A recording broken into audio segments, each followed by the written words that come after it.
Bonjour. Le lectionnaire de cette semaine nous offre un texte relativement moins connu de la deuxième lettre aux Corinthiens. Je dis relativement, peu de gens prêchent nécessairement sur ce texte-là, sauf quand il y a des campagnes de financement. On dirait que ce texte-là revient assez souvent. C'est un texte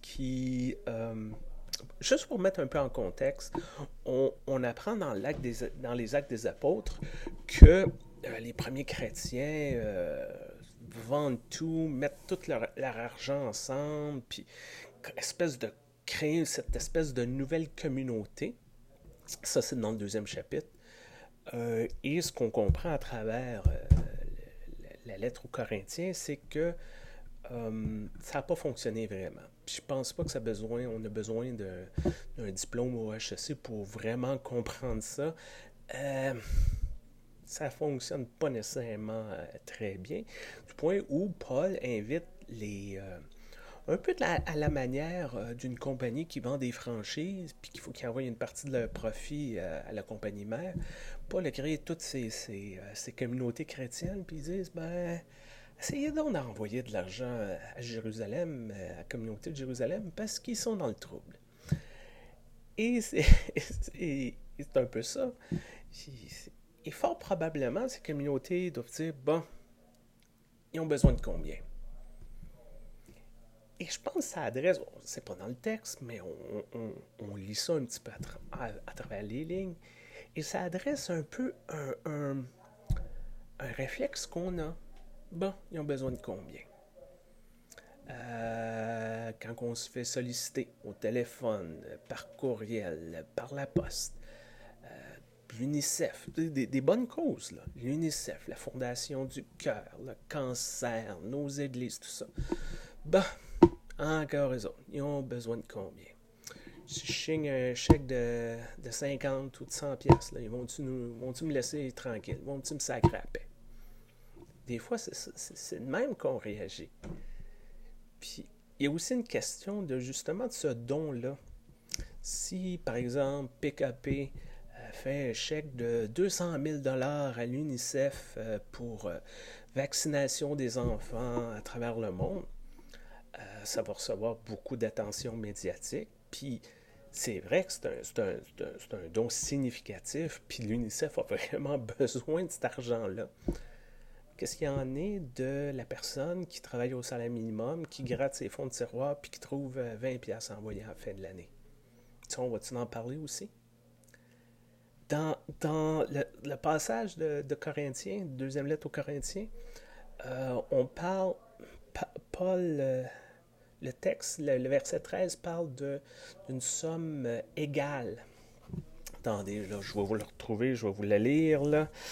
Naturellement, il ne s'agit pas de vous faire tomber dans le besoin pour soulager les autres, mais il faut qu'il y ait une certaine égalité.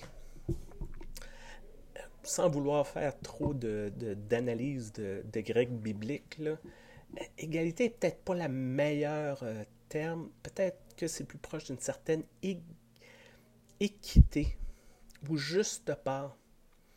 Et c'est ça un peu la question. C'est quoi la juste part que j'ai à offrir? Il y a aussi dans ce texte-là une idée de réciprocité.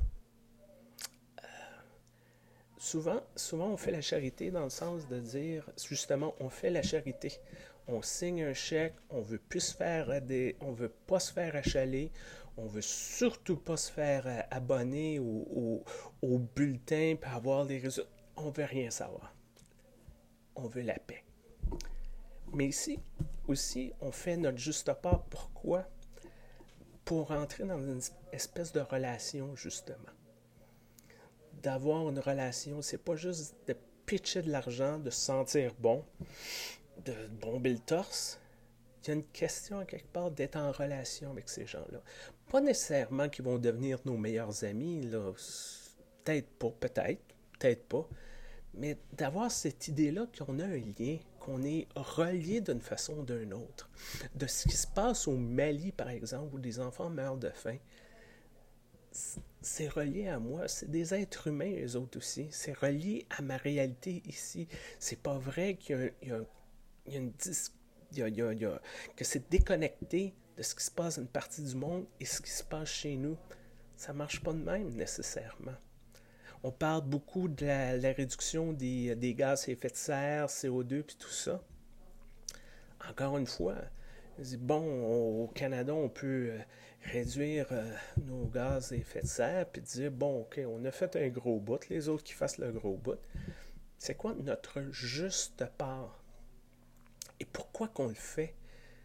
Si c'est pas parce qu'on est tous sur la même planète, puis si on fait pas de quoi, on va tous mourir. C'est aussi simple que ça. C'est plate, mais c'est simple que ça. T'sais? Donc, c'est toute cette réflexion-là que Paul nous invite à faire, dans le sens où c'est pas juste une question de chiffres, de montants, de se débarrasser de quelque chose, de choses à cocher sur notre liste. C'est une prise de conscience de comment on est reliés les uns aux autres, comment on interagit ou on est appelé à interagir les uns avec les autres et comment on peut créer des liens. Que lorsque moi, quand j'ai un besoin, ben la personne avec qui j'ai créé un lien peut m'aider, puis peut-être que je peux aider quelqu'un d'autre avec ce que j'ai, et ainsi de suite. Et dans le but de quoi? Créer un meilleur monde. Je vous souhaite une bonne semaine. Portez-vous bien. À très bientôt.